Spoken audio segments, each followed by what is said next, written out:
بسم اللہ الرحمن الرحیم۔ مجھے فوری طور پر اس فتنے کے متعلق زیادہ سے زیادہ معلومات ملنی چاہیے۔ میرا خیال ہے کہ عمر درویش کو میں جانتا ہوں۔ ہماری فوج کے ایک دستے کا کماندار تھا۔ اس علاقے میں مصری جاسوس چھاپا مار بھی تھے۔ علی بن سفیان نے میزبان سے کہا کہ وہ چند ایک آدمیوں کو بلانے کا انتظام کرے تاکہ اس تحریب کاری پر جوابی حملہ کیا جا سکے۔ سورج طلوع ہو رہا تھا۔ جاسوسوں کو بلانے کے لیے آدمی دوڑا دیے گئے۔ وہ گئے ہی تھے کہ ایک گھوڑا سرپٹ دوڑتا آ رہا تھا۔ اس مکان کے سامنے آ رکا۔ سوار اتر کر اندر آیا تو سب احترام کے لیے اٹھے۔ یہ امام تھا، اور یہ وہی امام تھا جس نے عمر درویش کے خلاف آواز اٹھائی تھی۔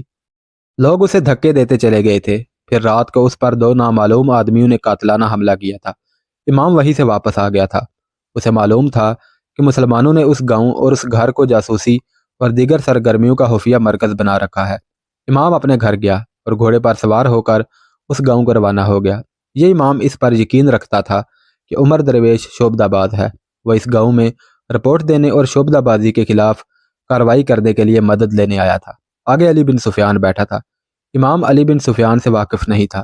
تعارف کرایا گیا تو امام نے تفصیل سے سنایا کہ عمر درویش نے کیا شعبدہ دکھایا ہے اور مسلمان تماشائیوں نے اس کا کس طرح اثر قبول کیا ہے۔ اگر ہم نے یہ سلسلہ نہ روکا تو مسلمان اپنے عقیدوں سے منحرف ہو جائیں گے۔ امام نے کہا، یہ شخص جو اپنا نام عمر درویش بتاتا ہے آج رات اگلے گاؤں جا رہا ہے اور یہی شعبدہ دکھائے گا۔ انہوں نے تھوڑی دیر اس مسئلے پر غور کیا۔ ایک طریقہ یہ سوچا گیا کہ عمر درویش کو قتل کر دیا جائے۔ علی بن سفیان نے اتفاق نہ کیا۔ اس نے اس قسم کا اظہار کیا کہ اسے یقین ہے کہ عمر درویش کو قتل کیے بغیر راہ راست پر لایا جا سکے گا اور اسی کی زبان سے کہلوا لیا جائے گا کہ اس نے جو معجزے دکھائے ہیں وہ شعبدہ بازی تھی۔ قتل کے خلاف دلائل دیتے ہوئے اس نے کہا کہ اس طرح لوگ اسے اور زیادہ برحق ماننے لگے گے۔ علی بن سفیان کے ساتھ تاجروں کے بھیس میں جو 3 آدمی آئے تھے وہ مصری فوج کے غیر معمولی طور پر ذہین، اپنے فن کے ماہر اور تجربہ کار لڑاکا جاسوس تھے۔ علی بن سفیان انہیں تاجروں کے بھیس میں ساتھ لایا تھا۔ خود لمبی داڑھی اور ایک آنکھ پر سبز پٹی کا بہروپ چڑھایا، گھوڑے منگوائے۔ چند اور آدمیوں سے کہا کہ وہ گھوڑوں اور اونٹوں پر سوار ہو کر اس کے پیچھے پیچھے آئیں۔ اس نے سب کو ہدایات دی اور امام کے ساتھ اس سمت روانہ ہو گیا جہاں عمر درویش کو خیمہ زن ہونا تھا۔ عمر درویش صبح طلوع ہوتے ہی اگلے مقام کے لیے روانہ ہو گیا تھا۔ اس کے ساتھی اس علاقے کے لوگوں کے لباس میں اس کی حفاظت کے لیے جا رہے تھے۔ اس کی تشہیر دور دور تک ہو گئی تھی۔ وہ ایک اور گاؤں سے کچھ دور رک گیا اور خیمہ گاڑ دیا۔ تھوڑی سی دیر میں وہ اور عاشی تیار ہو گئے تھے۔ خیمے کے سامنے 2 مشعلیں جلا کر گاڑ دی گئی۔ اس کے ساتھیوں نے گاؤں والوں کو جا کر بتایا کہ انہوں نے خدا کے جس ایلچی کے معجزے سنے ہیں وہ ان کے گاؤں کے باہر خیمہ زن ہے۔ لوگ دوڑے گئے۔ جن لوگوں نے ایک روز پہلے عمر درویش کو دیکھا تھا وہ بھی دور کا فاصلہ طے کر کے آ گئے تھے۔ عمر درویش دونوں مشعلوں کے درمیان چوڑے قالین پر بیٹھ گیا۔ عاشی اپنے اسی بھڑکیلے لباس اور طلسماتی بناؤ سنگار سے آراستہ تھی۔ عمر درویش کے سامنے کپڑا الٹا پڑا تھا۔ اس نے وہی اداکاری شروع کر دی جو وہ پہلے کر چکا تھا۔ ایک آدمی نے وہی سوال پوچھا جو پہلے پوچھا گیا تھا۔ عمر درویش نے وہی باتیں اسی انداز سے دہرا کر کہا کہ کسی کے پاس پانی ہو تو اس کپڑے پر ڈالا جائے۔ علی بن سفیان اپنی پارٹی کے ساتھ پہنچ چکا تھا اور اس نے عمر درویش کو پہچان لیا تھا۔ اسے اچھی طرح معلوم تھا کہ یہ شخص مصری فوج کے ایک دستے کا کماندار ہے۔ علی بن سفیان کو بتا دیا گیا تھا کہ عمر درویش پانی کو آگ لگاتا ہے۔ علی بن سفیان کو ایک شک تھا۔ یہ تسلیم نہیں کیا جا سکتا تھا کہ پانی کو آگ لگ سکتی ہے۔ اس کے دماغ میں جو شک پیدا ہوا تھا اس کے مطابق وہ چھوٹے سے مشکیزے میں پانی اپنے ساتھ لے گیا تھا۔ جو ہی عمر درویش نے کہا کہ کسی کے پاس پانی ہو تو اسے کپڑے پر ڈالے تو ایک آدمی تیزی سے آگے بڑھا۔ اس کے پاس مشکیزہ تھا۔ اس نے کچھ پانی کپڑے پر انڈیل دیا۔ علی بن سفیان آگے بڑھا اور مشعل زمین سے اکھاڑ کر لوگوں سے کہا، تم میں سے کوئی آدمی آگے آئے۔ ایک آدمی جو علی بن سفیان کے ساتھ آیا تھا آگے گیا۔ علی بن سفیان نے مشعل اس کے ہاتھ میں دے کر کہا، اس کپڑے پر شعلہ رکھو۔ وہ آدمی ہچکچایا۔ علی بن سفیان نے لوگوں سے کہا، تم میں سے کوئی بھی آدمی اس پانی کو آگ لگا سکتا ہے۔ اس آدمی نے مشعل کا شعلہ کپڑے کے قریب کیا تو کپڑے سے شعلہ بھڑک اٹھا۔ ایک آدمی جو عمر درویش کا ساتھی تھا بولا، تم کوئی شعبدہ باز ہو، پیچھے ہٹو ورنہ تم پر خدا کی اس برگزیدہ شخصیت کا قہر نازل ہوگا۔ عمر درویش خاموشی سے اور حیرت سے علی بن سفیان کو دیکھ رہا تھا۔ علی بن سفیان نے اپنا کمر بند کھول کر عمر درویش کے آگے رکھ دیا اور اس پر پانی انڈیل کر کہا، اگر تم خدا کے ایلچی ہو تو اس کپڑے کو آگ لگاؤ۔ اس نے مشعل عمر درویش کے آگے رکھ دی، مگر عمر درویش اس کے منہ کی طرف دیکھتا رہا۔ لوگوں نے آپس میں خسر پسر شروع کر دی۔ علی بن سفیان کے ساتھ آئے ہوئے آدمیوں نے عمر درویش کے خلاف بولنا شروع کر دیا۔ امام کی آواز سب سے زیادہ بلند تھی۔ عمر درویش کے آدمیوں نے اس کی حمایت میں بولنا شروع کر دیا۔ دونوں طرف سے بولنے والے جاسوس تھے۔ یہ بھی جنگ تھی، حق اور باطل مار کا آ رہا تھے۔ علی بن سفیان نے لوگوں کو ادھر ادھر الجھا ہوا دیکھا تو عمر درویش کے سامنے بیٹھ گیا۔ عمر درویش، اس نے دھیمی آواز میں کہا، ایمان کی کتنی قیمت ملی ہے؟ تم کون ہو؟ عمر درویش نے پوچھا۔ بہت دور سے آیا ہوں۔ علی بن سفیان نے کہا، تمہاری شہرت سرحد پار سنی تھی اور تمہیں دیکھنے آیا ہوں۔ عمر درویش نے بے چینی سے ادھر ادھر دیکھا اور پوچھا، میں تم پر کس طرح اعتبار کر لوں؟ میری داڑھی پر ہاتھ پھیرو۔ علی بن سفیان نے کہا، مصنوعی ہے، ایمان کی جو قیمت وصول کی ہے اس سے 2 گنی دوں گا۔ یہ شعبدہ بازی ختم کرو، میں تمہیں ساتھ لے جاؤں گا۔ میں قاتلوں کے گھیرے میں ہوں۔ عمر درویش نے کہا، میری نہیں مانو گے تو بھی قتل ہو جاؤ گے۔ علی بن سفیان نے کہا، تم جانتے ہو کہ یہاں ہمارے بہت سے آدمی موجود ہیں، تمہارے ساتھ کتنے آدمی ہیں؟ مجھے معلوم نہیں، عمر درویش نے کہا، اور پوچھا، تمہارا نام کیا ہے؟ بتا نہیں سکتا۔ علی بن سفیان نے کہا، میں جو پوچھتا ہوں وہ بتاؤ، طور کا جلوہ کیا ہے؟ صاف صاف بتا دو، تمہاری حفاظت کی ذمہ داری لیتا ہوں۔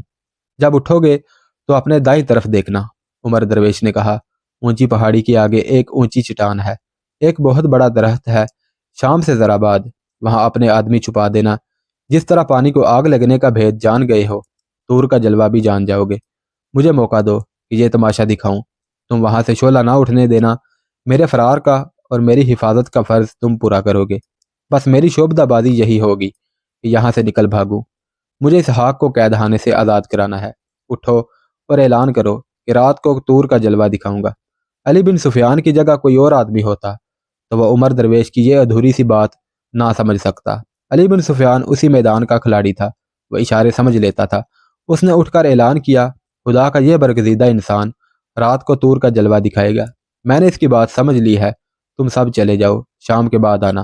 عمر درویش کے آدمی اس کے پاس جا بیٹھے اور پوچھا کہ اس آدمی کے ساتھ کیا باتیں ہوئی ہیں؟ عمر درویش نے جواب دیا، میں نے اسے قائل کر لیا ہے، لیکن یہ ہے کون؟ ایک آدمی نے کہا، اسے ضرور پتہ چل گیا ہے کہ کپڑے میں آتش گیر سیال ہے جو جل اٹھتا ہے۔ تم کیوں فکر کرتے ہو؟ عمر درویش نے مسکرا کر کہا، میں آج رات اس کے شکوک رفع کر دوں گا۔ اگر یہ رات کو آیا تو اسے ہم قتل کر دیں گے۔ دوسرے آدمی نے کہا، ابھی نہیں۔ عمر درویش نے کہا، کہیں ایسا نہ ہو کہ بنا بنایا کھیل بگڑ جائے۔ اگر یہ رات کو میرے پاس آیا تو میں اسے خیمے میں بٹھا لوں گا، تم اسے باندھ کر اٹھا لے جانا، ہم اس کا پیچھا کرتے ہیں۔ تیسرے آدمی نے کہا، اسے نظر میں رکھنا ضروری ہے۔ 2 آدمی اٹھے اور ان لوگوں سے جا ملے جو واپس جا رہے تھے۔ ان دونوں نے علی بن سفیان کو ڈھونڈا مگر وہ ان میں نہیں تھا۔ لوگوں سے پوچھا تو کوئی بھی نہ بتا سکا کہ وہ آدمی کہاں ہے جس کی داڑھی لمبی اور ایک آنکھ پر سبز پٹی بندھی تھی۔ علی بن سفیان گھوڑے پر سوار ہو کر دور نکل گیا تھا۔ عمر درویش خیمے میں عاشی کے ساتھ اکیلا رہ گیا تو عاشی نے اس سے پوچھا، یہ آدمی کون تھا؟ اس نے تمہارے ساتھ اس طرح باتیں کی تھیں جیسے وہ تم سے اور تمہارے بہروپ سے واقف ہے۔ سنو عاشی، عمر درویش نے کہا، آج رات کچھ ہونے والا ہے، میں بتا نہیں سکتا کہ کیا ہوگا۔ اس آدمی کو میں پہچان نہیں سکا، اس نے بتایا بھی نہیں کہ وہ کون ہے، لیکن یہ کوئی معمولی آدمی نہیں۔ مجھے امید نہیں کہ آج رات ہم فرار ہو سکیں، اور یہ توقع بھی ہے کہ میں قتل ہو جاؤں گا۔ آج رات تمہیں ثابت کرنا ہوگا کہ تمہاری رگوں میں مسلمان باپ کا خون ہے۔ اگر تم نے دھوکہ دینے کی کوشش کی تو تم میرے ہاتھوں قتل ہوگی۔ اگر تم مجھے کچھ اور بھی بتا دو کہ کیا ہوگا اور مجھے کیا کرنا ہے تو شاید میں زیادہ اچھے طریقے سے تمہاری مدد کر سکوں گی۔ عاشی نے کہا، میں تمہاری خاطر قتل ہونے کے لیے تیار ہوں، لیکن اس سے تمہارا مقصد پورا نہ ہوا تو میری جان رائے گاں جائے گی۔ تمہیں یہ کرنا ہے، عمر درویش نے کہا، اپنے آدمیوں کی باتوں میں نہ آنا، کوشش کرنا کہ ان کا ارادہ قبل از وقت معلوم کر لو اور مجھے خبردار کر دو۔ میں بتا نہیں سکتا کہ آج رات کیا ہوگا، تم تیار رہنا۔ تم کئی بار کہہ چکے ہو کہ تمہیں مجھ پر اعتبار نہیں، عاشی نے کہا، لیکن میں نے تمہیں ایک بھی بار نہیں کہا کہ مجھے تم پر اعتبار نہیں۔ اگر تم یہاں سے آزاد ہو گئے تو کیا تم مجھے بھی اپنے ساتھ لے جاؤ گے؟ تم واپس جانا پسند نہیں کرو گی؟ نہیں، عاشی نے رنجیدہ مگر پرعزم لہجے میں کہا، مر جانا پسند کروں گی۔ تم شہزادی ہو عاشی، عمر درویش نے کہا، میں نے یہ تو سوچا ہی نہیں تھا کہ تم میرے ساتھ چلو گی تو تمہارا مستقبل کیا ہوگا۔ تم ان جنگلوں میں رہنا یقیناً پسند نہیں کرو گی۔ میں تمہیں قاہرہ لے جاؤں گا، وہاں تمہارے متعلق سوچنے کے لیے بڑے اچھے دماغ موجود ہیں۔ مجھے تم اپنے ساتھ نہیں رکھو گے؟ عاشی نے پوچھا۔ مجھے اپنی بیوی نہیں بناؤ گے؟ اگر یہ شرط ہے تو میں اسے قبول نہیں کروں گا، عمر درویش نے کہا۔ لوگ کہیں گے کہ میں نے اپنا فرض تمہیں حاصل کرنے کے لیے ادا کیا ہے۔ میرا گھر جہاں میری ایک بیوی موجود ہے تمہارے قابل نہیں عاشی۔ میں سپاہی ہوں، میرا گھر میدان جنگ ہے۔ مجھے اپنی بیوی کی صورت دیکھے 3 سال سے زیادہ عرصہ گزر گیا ہے۔ تم اگر اس لیے میری بیوی بننا چاہتی ہو کہ میں تمہاری پسند کا مرد ہوں تو تم کو مایوسی ہوگی۔ تمہاری محبت اور تمہاری دعائیں اس تیر کو نہیں روک سکیں گی جسے میرے سینے سے پار ہونا ہے۔ تم مجھے اپنی خواہش بتا دو۔ میں ذلت اور ہاری کی اس زندگی سے آزاد ہونا چاہتی ہوں، عاشی نے کہا۔ مجھے تمہاری مدد اور سہارے کی ضرورت ہے۔ بعد میں جو ہوگا دیکھا جائے گا۔ میں تمہارے راستے میں نہیں آؤں گی۔ اگر زندہ رہا تو تمہیں پوری مدد اور سہارا دوں گا۔ آخر وہ گیا کہاں؟ یہ آواز ان جاسوسوں میں سے ایک کی تھی جو عمر درویش کے ساتھ لگے ہوئے تھے۔ وہ اس وقت عمر درویش کے خیمے سے کہیں دور کھڑے علی بن سفیان کے متعلق سوچ رہے تھے۔ اس نے کہا، یہ بھی ہو سکتا ہے کہ عمر درویش اس کے دل کو اپنے قبضے میں لینے کی بجائے اپنا دل اس کے قبضے میں دے چکا ہو۔ ہمیں اب بہت ہی محتاط ہونا پڑے گا۔ ہمیں بتایا گیا تھا کہ عمر درویش پر بھروسہ نہ کرنا۔ وہ لمبی داڑھی والا آدمی آگ کا بھید جان گیا ہے، دوسرے نے کہا۔ اب یہ دیکھنا ہے کہ عمر درویش نے اس بھید پر پردہ ڈالا ہے یا اس آدمی پر۔ عاشی کس مرض کی دوا ہے؟ تیسرے نے کہا۔ کیا وہ عمر درویش کے دل کا حال معلوم نہیں کر سکتی؟ یہ تو ہو ہی نہیں سکتا کہ یہ لڑکی بھی عمر درویش کی سازش میں شریک ہو گئی ہو۔ اگر کوئی سازش ہے اور عاشی اس میں شریک ہے تو اس کے متعلق حکم صاف ہے کہ قتل کر دو، ایک نے کہا۔ کیا تم اتنی قیمتی چیز کو یوں ضائع کر دو گے؟ دوسرے نے کہا۔ اسے اڑا لے جائیں گے اور کسی دولت والے کو منہ مانگے داموں یہ ہیرا دے دیں گے۔ وہاں یہ بتائیں گے کہ عاشی کو قتل کر کے دفن کر دیا ہے۔ تینوں نے ایک دوسرے کو ایسی نظروں سے دیکھا جیسے ان میں اتفاق رائے ہو گیا ہو۔ ایک نے کہا، آج رات ہمیں طور کا جلوہ دکھانا ہے، دیکھ لیں گے کہ عمر درویش یا اس کی نیت کیا ہے۔ رات کو ہم میں سے ایک کو عاشی کے ساتھ رہنا ہوگا، کہیں ایسا نہ ہو کہ لڑکی ہاتھ سے نکل جائے۔ انہوں نے طے کر لیا کہ رات عمر درویش اور عاشی کے ساتھ کون ہوگا۔ 4 آدمی کافی ہوں گے، علی بن سفیان نے کہا۔ میں عمر درویش کے ساتھ ہوں گا۔ تم سب ان 3-4 آدمی کو پہچان لیا ہے جو عمر درویش کی حمایت میں بول رہے تھے۔ یہ تمہارے علاقے کے وہ مسلمان ہیں جو سوڈانیوں کے لیے کام کر رہے ہیں۔ عمر درویش نے مجھے انہی کے متعلق بتایا ہے کہ وہ قاتلوں کے گھیرے میں ہے۔ انہیں نظر میں رکھنا، ضرورت پڑے تو ختم کر دینا، لیکن زندہ پکڑنا بہتر ہوگا۔ اس وقت علی بن سفیان ایک مسجد میں بیٹھا تھا۔ امام اسی مسجد کا تھا۔ علی بن سفیان نے اپنا بہروب اتار دیا تھا۔ اس نے مسجد میں ہی رات کے لیے اپنے آدمیوں کو مختلف کام بانٹ دیے اور کہا، مجھے جو شک تھا وہ صحیح ثابت ہوا ہے۔ مجھے امید ہے کہ رات کو بھی مجھے کامیابی ہوگی۔ سورج غروب ہونے سے ذرا پہلے اس پہاڑی پر جو عمر درویش نے علی بن سفیان کو دکھائی تھی ایک آدمی چڑھ رہا تھا۔ وہ اس احتیاط کے ساتھ چڑھ رہا تھا کہ کوئی دیکھ نہ لے۔ دوسری طرف سے 2 آدمی اسی کی طرح جھکے جھکے اوپر جا رہے تھے اور ایک آدمی کسی اور طرف سے اوپر جا رہا تھا۔ یہ آدمی جب اوپر چلا گیا تو رینگ کر ایک بہت بڑے درخت تک جا پہنچا۔ ادھر ادھر دیکھا اور درخت پر چڑھنے لگا۔ 2 آدمی ایک بہت بڑے پتھر کے عقب میں بیٹھ گئے۔ یہ جگہ درخت سے دور نہیں تھی۔ چوتھا آدمی بھی اوپر چلا گیا اور ایک موزوں جگہ دیکھ کر چھپ گیا۔ جو آدمی درخت پر چڑھا تھا وہ اوپر ایک موٹے ٹہن پر اس طرح بیٹھ گیا کہ ٹانگیں اوپر کر کے سکیڑ لی۔ شاخیں اور پتے اتنے گھنے تھے کہ یہ آدمی نیچے سے نظر نہیں آ سکتا تھا۔ وہ آہستہ سے ایک پرندے کی طرح بولا۔ اسے پرندے کی آواز میں 3 ساتھیوں کا جواب ملا۔ سورج پہاڑ کے عقب میں اتر گیا تھا اور 3 آدمی اکٹھے پہاڑی پر چڑھتے جا رہے تھے۔ ان کے پاس آگ جلانے کا سامان اور مٹی کے برتن میں آتش گیر مادہ تھا۔ ان کے پاس لمبے خنجر بھی تھے۔ شام کا دھندلکا گہرا ہوتا جا رہا تھا۔ ان 3 آدمیوں کا انداز ایسا تھا جیسے انہیں کسی بھی طرف سے کوئی خطرہ نہیں۔ وہ باتیں کرتے جا رہے تھے۔ ان کی باتیں ان 4 آدمیوں کو سنائی دینے لگی جو پہلے سے وہاں چھپے بیٹھے تھے۔ وہ پوری طرح چھپ گئے۔ وہاں سے دور نیچے عمر درویش کا خیمہ تھا جو شام کے اندھیرے میں نظر نہیں آتا تھا۔ خیمے کے باہر گاڑی ہوئی 2 مشعلوں کے شعلے دکھائی دے رہے تھے۔ خدا کا ایلچی تیار ہو گیا ہے، ان 3 آدمیوں میں سے ایک نے ہنس کر کہا جو بعد میں اوپر آئے تھے۔ سامان کھول کر تیار کر لو، آج میرا دل